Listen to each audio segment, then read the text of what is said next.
Hi, this is Jennifer Grease, a listener from day one, and you're listening to Scandal Water. Welcome to Scandal Water, where we cover the stories that have captivated the entertainment world. I'm Candy, a longtime educator and community theater actress. And I'm Ashley, a writer and co-founder of a local theater group. We're two friends who share a love of entertainment. From true crime docuseries to blockbuster movies to classic TV to Broadway shows and everything in between. Each week, I share a compelling story related to pop culture. And I chime in using my trivia junkie brain. We stick to the facts until it's time to settle into our armchairs at the end. Then we're simply two women with a strong cup of tea and even stronger opinions. We're Scandal Water. And if this sounds like your cup of tea, follow the show on your favorite podcast app or the Scandal Water Podcast YouTube channel. Oh, it's that time of day. Tune in and hear what the ladies say. It's time to bend your ear when the silver screen appears. Stories about the stage and screen and everything in between. So come on and join the fun. The curtain opens in 3, 2, 1. Hello, Ashley. hello, Candy. We are back for another fascinating topic today. Guys, if you all didn't catch our two-part series on Elizabeth Holmes and Theranos. That was nuts. Oh, you need to go back and listen to that. But we are continuing our theme of medical mayhem with another fascinating story that I think some people, maybe a lot of people, are already going to be familiar with. Do you think so? I don't know. I'm kind of curious because I know it's been out there. Well, you know what? Let's just dig in and we'll see. Okay, all we'll right. see. I thought that I would start by reading. This is unusual. I don't normally do this, but I'm going to read a short excerpt from a book. Oh. Okay? There's a photo on my wall of a woman I've never met. Its left corner torn and patched together with tape. She looks straight into the camera and smiles, hands on hips, dress suit neatly pressed, lips painted deep red. It's the late 1940s and she hasn't yet reached the age of 30. Her light brown skin is smooth, her eyes still young and playful, oblivious to the tumor growing inside her. A tumor that would leave her 5 children motherless and change the future of medicine. Beneath the photo, a caption says her name is Henrietta Lacks, Helen Lane, or Helen Larson. No one knows who took that picture, but it's appeared hundreds of times in magazines and science textbooks, on blogs and laboratory walls. She's usually identified as Helen Lane, but often she has no name at all. She's simply called HeLa, the code name given to the world's first immortal human cells, her cells, cut from her cervix just months before she died. Her real name is Henrietta Lacks. I've spent years staring at that photo, wondering what kind of life she led, what happened to her children, and what she'd think about cells from her cervix living on forever, bought, sold, packaged, and shipped by the trillions to laboratories around the world. I've tried to imagine how she'd feel knowing that her cells went up in the first space missions to see what would happen to human cells in zero gravity, or that they helped with some of the most important advances in medicine, the polio vaccine, chemotherapy, cloning, gene mapping, in vitro fertilization. I'm pretty sure that she, like most of us, would be shocked to hear that there are trillions more of her cells growing in laboratories now than there ever were in her body. That's wild. Doesn't that just, it gives me chills to read that. Yeah. You guys, that's from the prologue. Wow. That's from the prologue of a book published in 2010. It was entitled The Immortal Life of Henrietta Lacks, written by author Rebecca Skloot, who is a science writer. She spent more than 10 years researching and writing this nonfiction book. And you guys, when it came out in 2010, it not only reached #1 on the New York Times bestseller list, but it also stayed on that list for several years. Several years? Yes. Wow. Huge. It was so popular, it led to a 2017 made-for-TV movie on HBO starring Oprah Winfrey and Rose Byrne. So we are talking about Henrietta Lacks, the HeLa cells today. Now, what is your level of familiarity with this? You know, I've heard about this, but it has been several years.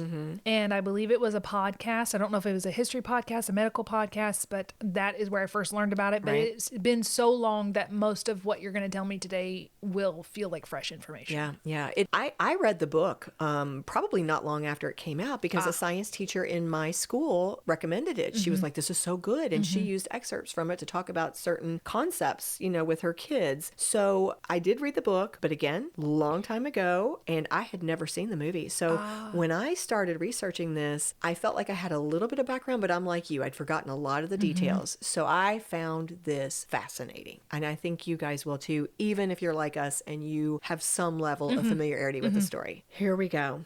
Who was Henrietta Lacks? Well, some of this information I pulled from the Johns Hopkins website because they had a brief bio about Henrietta. So I want to make sure I give them credit. But of course, other sources as well. As usual, check our show notes, right?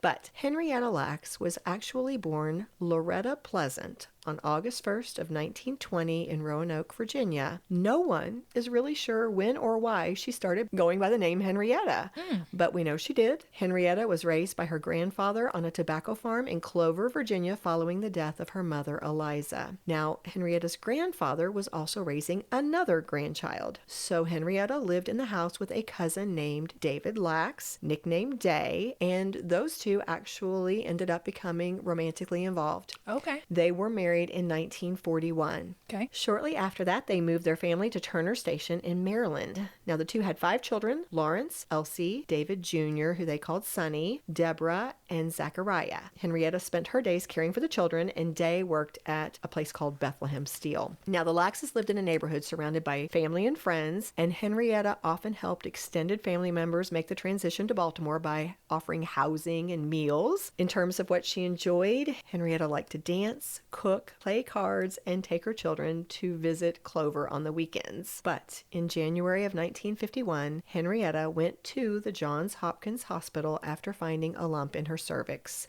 This was, of course, during the Jim Crow era, and Johns Hopkins was one of the only, if not the only, hospitals in the area that would treat Black people. But it was a segregated hospital, and Henrietta was treated in what was referred to as the colored wing.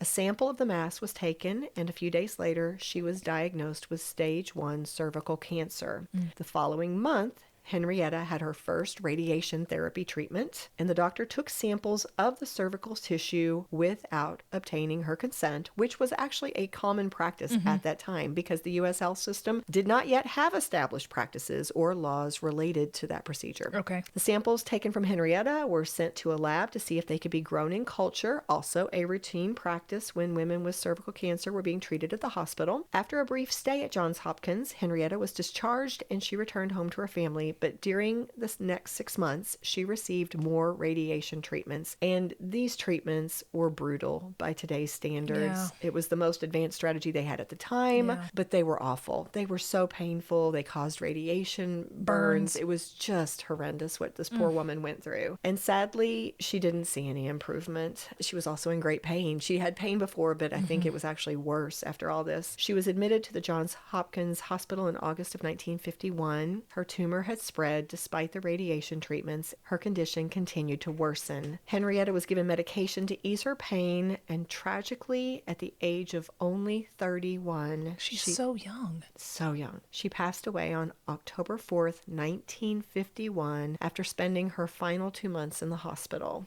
Her family didn't have money for a headstone, so Henrietta was buried in an unmarked grave in the cemetery where other family members were laid to rest. And the bio on the Johns Hopkins website ends with these words: "But not all of Henrietta Lacks died that day. She unknowingly left behind a piece of her that still lives today and will outlive us all. Henrietta is the human being behind the HeLa cells, the first immortal cell line. HeLa cells have been mass-produced. They traveled into space. They were used to help develop the polio vaccine, and they made possible many other landmark scientific discoveries in genetics and the treatment of disease. Henrietta Lacks has been described many ways: as a heroine of modern medicine, as a medical miracle, and a Wonder Woman, to name a few. But to her family, she was a daughter, wife and mother, and friend to the world." So that sounds like an ending, but that's actually where our story begins in a way. Yeah. So let's keep this going. Henrietta's family had to find a way to move on with their lives after her death, which was a struggle. Yeah. Life was very hard for Henrietta's children. One childless was a girl named Elsie. Oh gosh, her story is heartbreaking. Elsie was born with serious health conditions. According to Wikipedia, quote, Elsie had epilepsy and cerebral palsy and was described by the family as different or deaf and dumb. And while Henrietta was still alive, Elsie was sent to the Crownsville State Hospital, which was a segregated psychiatric hospital. In the movie, I watched the TV version, remember? In the movie, it showed the decision to send her child away was portrayed as being very, very difficult and emotional for Henrietta. But it seemed as though the family couldn't meet her needs anymore. It was kind of like they had no choice. If I recall correctly, Henrietta was pregnant with her youngest child at the time, and Elsie was getting bigger. She was around 9 or 10, so it was harder to care for her. And Henrietta likely felt that Elsie would receive the care that she required at the facility. But sadly, it was awful there. Yeah, Elsie only lived about 4 years longer than her mother, dying at age 15 at Crownsville. And the family would not find out until years later, actually, while the book was being researched, that the treatment of patients at Crownsville was horrific, many suffering from neglect or medical experimentation. And based on some medical records they eventually located, poor Elsie likely experienced those things herself. That's so sad. But again, they didn't know that at the time. So when Elsie went away, that left 4 children, at the house. And then when Henrietta passed, now he had those children to raise on his own. Henrietta's cousin, Galen, and his wife, Ethel, moved into the house to help care for the children, which sounds like a good thing, right? Yeah. No, because these people were awful. No. Yeah, the couple physically abused the children, with the youngest boy, Joe, who later in life would change his name to Zachariah. He seemed to be Ethel's biggest target, and Galen also sexually abused Deborah. Why? I know. It's just awful. This went on for years until thankfully at some point, the oldest brother, Lawrence, and Bobette, the woman who would later become Lawrence's wife, they figured out what was going on. And it sounded like Bobette was a strong woman. It sounded like she was the one who took the lead in saying, oh no, these children are moving, they're moving away from this situation. They moved the children in with them. Good. Yeah. So more years pass. The Lacks family moves on with their lives. None of the children know anything about Henrietta cells. And in fact, some of the youngest Lacks children in particular know almost nothing about their mother, period. Sure, because they were so young when she passed away. Yeah. Something that came up later in the book, The Immortal Life of Henrietta Lacks, was just how desperately Deborah in particular wanted to know about her mother. We're going to come back to that. But while they don't know anything about what's going on, during this time, Henrietta's cells are starting to make a big difference in the medical world. Now, how did we, I'm sure you're going to explain this, but how do we even figure out that her cells are good for things anyway when they sent them off for the culture? Yeah, that's a great question. In fact, let's talk about that. Okay. So what made these cells so special? Most cell samples die shortly after being removed from a body. Okay. Something about Henrietta's cells were different. Her cells actually survived and thrived in laboratories. They became known as the first immortalized human cell line because scientists could cultivate them indefinitely, meaning that researchers anywhere could reproduce studies using identical cells. Let me kind of go through my notes and find out where I actually address your question. You want to know how it first happened. Yeah. Okay, so my best understanding is, remember they said that it was standard practice. You would take cells and you would see if you could cultivate them. Well, this man, Dr. George Gey, I guess you would say that guy. Maybe. He worked at Johns Hopkins. He was the one who was working on her cells, and he discovered that they did not die. They actually reproduced, and they reproduced quickly. And so he ended up, as they experimented that with this, you typically will give discoveries, or if you're working with cells, you'll give the cells some kind of a name. And so with her name being Henrietta Lacks, they took HeLa.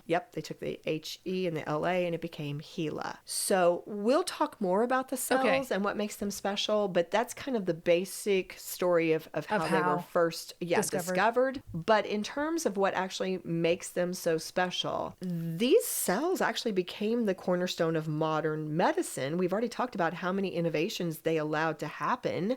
Even up to COVID-19, when they were trying to make COVID-19 vaccines, they were using HeLa cells to help with that. All right, but again, let's go back in time. This was a common practice. These cells have been taken. They're being used medically. Her family has no idea. According to a Texas Public Radio article, quote, informed consent was not a thing back then. And Rebecca Skloot, the author of the book, she noted in her her book that many researchers in hospitals that treated poor people for free, like Johns Hopkins, believed it was fair to use them as research subjects as a form of payment. And where Henrietta was in the segregated ward, consent wasn't a concept anyone even considered. So, if Henrietta, the patient herself, didn't know her cells had been taken for research purposes, of course her family doesn't had know. no idea. Now, even if they'd heard about the medical advances that were being made by HeLa cells, They wouldn't have put it together. they wouldn't have put it together because, again, they were being called HeLa. We've already explained that. And at different times over the years, when somehow a name was attached to it, again, I'm not sure why or how, but a lot of times Helen Lane or Helen Larson would be the names that somehow got associated with HeLa cells. Henrietta Lacks was not the name you heard. Along the way, one thing that was clear that you would see across different websites and different sources, Johns Hopkins actually never sold or profited from the cell lines. But many companies who patented ways of using those cells have made a fortune. And that's where the ethical dilemma comes in, right? Yeah. Then in the 1970s, several family members were contacted by researchers requesting that they come in for blood samples. From the sources I read, because I did not have time to reread Sure. that book, and Yeah, it's been yeah. a while. Yeah. But it sounds as though the family members thought they were being tested to check to see if they might possibly have the same cancer risk. Oh, sure. That makes sense. That Henrietta had. Were they at risk for that? They definitely did not know they were contributing cells to help with research related to the HeLa cells, which means that they also had cells taken from them Without consent. giving consent. And then one night at a dinner party, a guest asked a member of Henrietta's family if, I can't remember which family member it was, but hey, are you somehow related to the woman behind the HeLa cells? Just as a side note, this is another instance where I saw conflicting info. Most sources seem to agree that the Lacks family learned about Henrietta's famous cells through that dinner party conversation, but if you seem to think that it actually happened at a different time. But regardless, it seems as though it was in the 1970s, and the reason that this person knew about the HeLa cells was because there was an article that came out in 1976. It was a Rolling Stone article. I found it. It was written by Michael Rogers, and I saw at the beginning of the article, it clearly identified Henrietta Lacks as the source of the amazing HeLa cells. So I'm not sure the exact date, but my guess is it was somebody who saw this article who then ends up at Asking that the dinner family. party and says, "Oh, Henrietta Lacks. That was your mom or whoever." Right. But this was a huge event in the lives of the family regardless. According to a Newsweek article, quote, her children knew nothing of their mother's extraordinary role in medicine until 1975. Again, the date discrepancy. But to continue the quote, as they slowly came to understand the significance of their mother's cells, they questioned why they were excluded from that knowledge, as well as from the profits from the many new medicines HeLa led to. So not only had the family not profited from their mother's cells, which were helping some companies to bring in millions and millions of dollars, but some of them actually had serious medical conditions of their own that they could not afford to treat properly. Which could have helped. Absolutely. And the Lacks family was not a wealthy one. So even though they were very upset with their discovery and they wanted to take action, they felt limited. A few different sources said they tried to contact lawyers and different organizations to see if they could get someone to advocate for them, but nothing panned out. So more years passed. And then in early 2000, a science journalist named Rebecca Skloot convinced Henrietta's daughter Deborah to talk with her. Ever since Rebecca had first heard about HeLa cells at 16 years of age and had heard the teacher say that no one knew much about the donor of those cells, she had been consumed with the idea of learning more. It took her something like a year and a half to convince the Lacks family to trust her enough to work with her. But when she convinced them to give her a chance, this was the start of over a decade of work that would ultimately lead to the immortal life of Henrietta Lacks, which we're going to dig into after the break. We love including listener voices in our episodes, and we're always looking for more. So tell us, where do you sip your scandal water? Do you catch up on the tea while folding your laundry, sitting at your work desk, working out at the gym? Let us know by sending in your shout out, telling us your first name, your hometown, and where you are or what you're doing when you're listening to Scandal Water. And you just might hear a voice you recognize starting one of our upcoming episodes. Email your audio clip to scandalwaterpodcast@gmail.com. The voice memo app on your phone will work just fine. Cheers! And we're back. A quick word about trust. Something that came up in the book was the severe level of mistrust that the Lacks family had for the medical field. Sure. Yeah. Now, obviously, their own treatment, of course, played into that. But even before that, history details a number of examples of Black people being mistreated in unethical and sometimes incredibly inhumane ways. One prime example of that is something that you and I have talked about off mic before, the Tuskegee syphilis study. Yeah. And that is something actually that came up in the book quite a bit. Rebecca Skloot took a little bit of time to walk through exactly what happened during that study. It was horrible. Absolutely horrible. In fact, we had talked about wanting to dig into that a little bit here, but with time, I don't know if we're going to be able to do that. So we thought maybe we'd actually turn that into our mini-sode. Yeah, I think it's a good idea. So more about that there. But the thing is, there was reason. There was reason for this family to be very apprehensive about talking to this white journalist, Rebecca Skloot, who shows up and says, hey, I'm going to help you. Right. I want to help you. Let's create a book. They're thinking, well, how is she going to represent us? Or this is just to make money for herself. Right.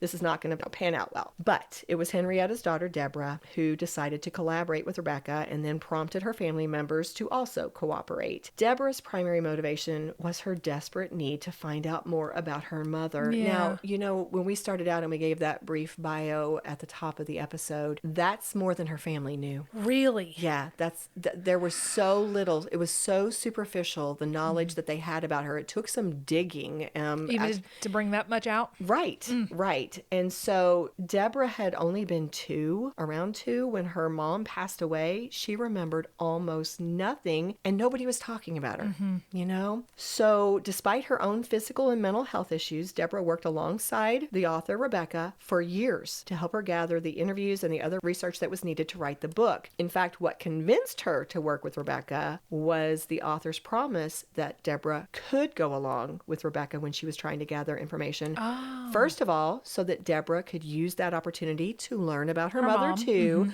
but also she wanted to approve of what was happening. Yeah. She wanted to know that this author was on the up and up and she wasn't trying to do something Trying to trick underhanded. them. Yeah, exactly. So in the TV movie, Oprah Winfrey plays Deborah. In my opinion, I thought she did a great job. Deborah was a complicated woman. She had some pretty severe mental health issues. It would sometimes cause her to have some severe mood swings, or she could even sometimes come across as being a bit aggressive.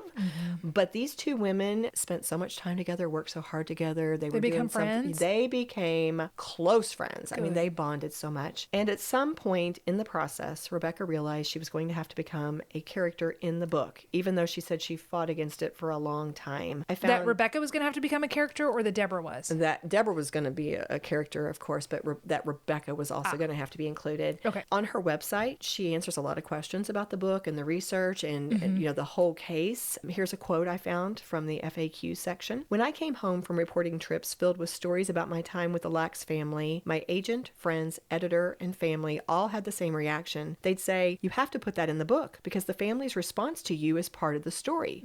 It shows how deeply they've been affected by Henrietta's cells and their legacy. Deborah Lacks eventually started saying the same thing. She'd sometimes shake her fist at me and say, don't you make me be in that book by myself. You're part of the story now too. Henrietta's going to get mad and come get you if you try to leave yourself out of there.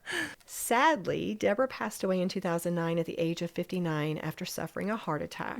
So she died before the book was published. But she knew, she had seen it all. She got to know her mom. Absolutely. That was the blessing. Yeah. She was so ingrained in the research process that she and Rebecca had talked through or looked at pretty much every document that was included, all the content that was in that book. In fact, Deborah had even read certain sections that she would choose because some of them were too painful for her. She would be like, this is going to upset me. I don't want to read about this part or I don't want to know about this certain thing. But she was there for all the research. She read the parts that she chose and Rebecca felt really good about Deborah's approval level, you know, that she would have felt good about it. Rebecca also had about a dozen other members of Henrietta's and Deborah's families read the book to fact check it and also to give their approval before it was published. And finally, after over a decade of working on it, The Immortal Life of Henrietta Lacks was published in 2010, as we said, was incredibly successful. Rebecca Skloot's website says the book was named by more than 60 critics as one of the best books of 2010 and spent over 3 years on the New York Times bestseller list. Which really pays. You spent 10 years on it. You were hoping it doesn't go away. way that this is a huge splash. So that's great. Absolutely. And then, as we said, the HBO movie followed in 2017. Now, I'll be honest with you, the ratings were not as good. Oh, really? For On the movie? Yeah, I looked at comments, the critics' comments as well as audience members' comments, and it seemed as though a few patterns emerged. I saw a lot of people praising Oprah's performance as Deborah Lacks, and then I also saw quite a bit of criticism from people who felt the movie focused too much on Deborah Lacks and the relationship between her and the author, to the point that they felt like Henrietta's story Had been left out. had been cheated a bit. Okay. Yeah, they were like, Okay. the problem was that we didn't know enough about Henrietta, and now we're not having enough about still- Henrietta. yeah, we're still in not this. enough Yeah, about Henrietta. exactly. And they also wanted a little bit more of the science. But for her part, Rebecca was very complimentary of Oprah's work on the movie. Here's an excerpt from a comment she made in an interview. This is talking about Oprah. She spent a lot of time talking with the family and dove into the tapes I'd made of my time with Deborah, who died in 2009. On one of those tapes from around 2001, we're driving to get dinner, and Deborah says, "You're going to finish the book. It's going to become a bestseller, and Oprah's going to play me in a movie." Oh my goodness. I was a grad student then with no book contract. I said, that would be amazing, but I just hope I can find a publisher.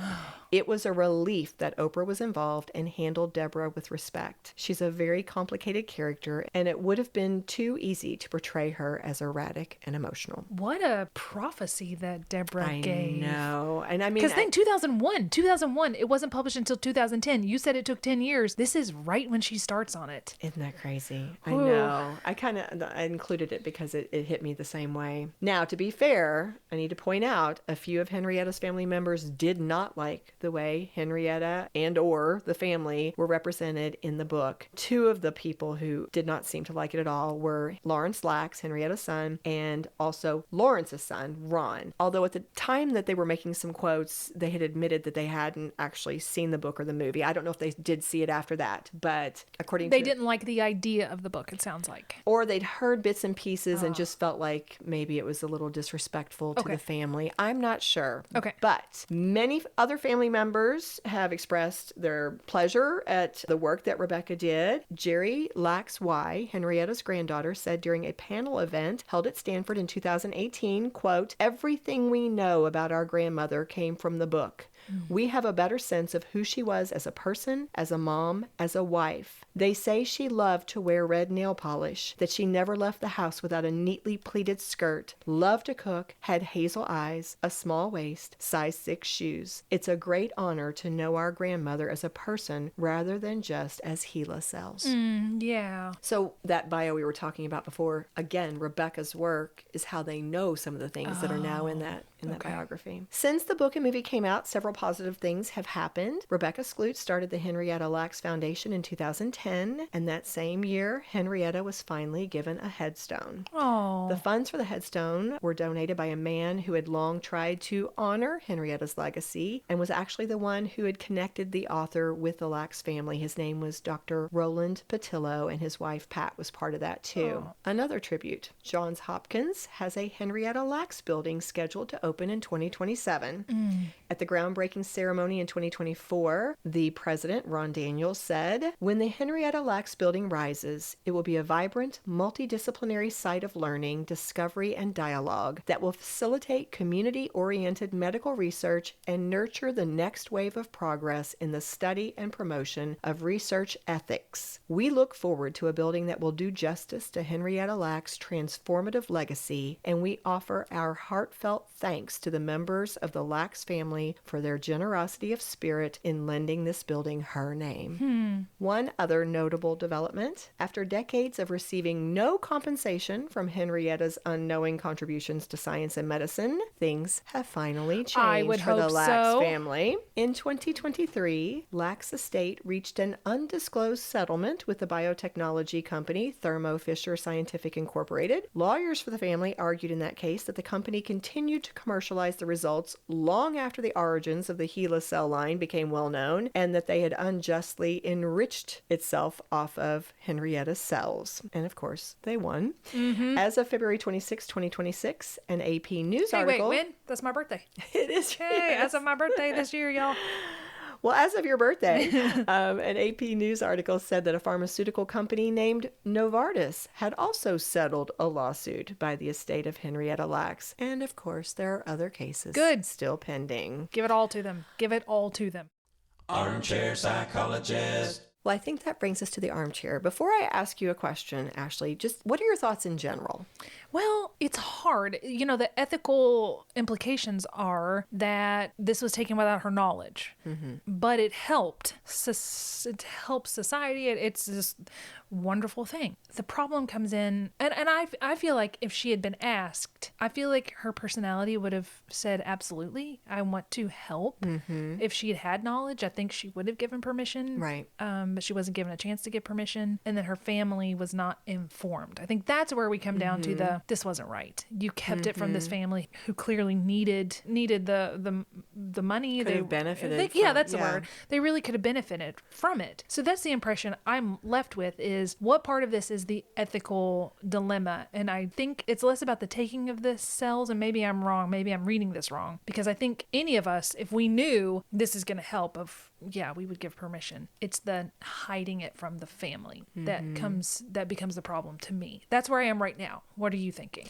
Along those same lines, the fact that they called that family in the 1970s and asked them to give cells, which is 20 years after she died, without telling them why, Yeah. the fact that was deceitful, Yeah. right? Because they gave the family members the wrong impression. We're Yeah. checking you to make sure you don't have the same cancer that your mom had, or your, whoever. And why 20 years later? Mom died 20 years ago. What does this even matter at this point? Yeah, and at that point, of course, they knew that this was a very profitable thing for many companies. So I wonder if they were trying to find out if any of the other family members had these magical cells. That's what I think. Right. Do they also have cells that are immortal, like Henrietta's? Absolutely. In the beginning, probably it was just standard practice. You take cells. Oh my goodness, look, this is wonderful. This is helpful. This is going to open up all kinds of possibilities in science and medicine. Great. But if you come back later and without telling people why you want the cells, you take them and you actually mislead them into thinking they're giving them for a different purpose.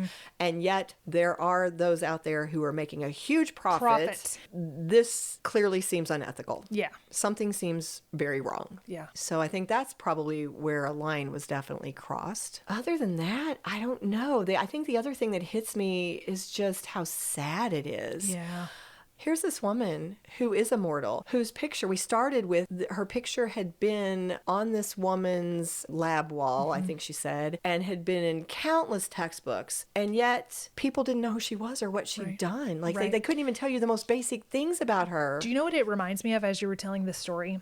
Do you know what Operation Mincemeat is? No. Okay. Operation Mincemeat is where they took a person who had committed suicide, killed them. I think this is right. Committed suicide, but they used this person's body and they dressed him up like a spy in World War II. There's a movie about it. The Darcys are in it. Colin Firth and Matthew McFadden, they're both in it. But they dress him up as a spy. They put spy papers in it and they make him look like something. And this is the part I don't remember. But what I remember about it is whatever they pulled, the stunt they pulled, Operation Mincemeat, changed the war for the good. So this man who was used after his death saved all these lives and has no idea. And nobody really, I don't even think they knew his name. It was just a random person that they didn't have his identification, and they made up a whole personality for him because he couldn't have had any connections.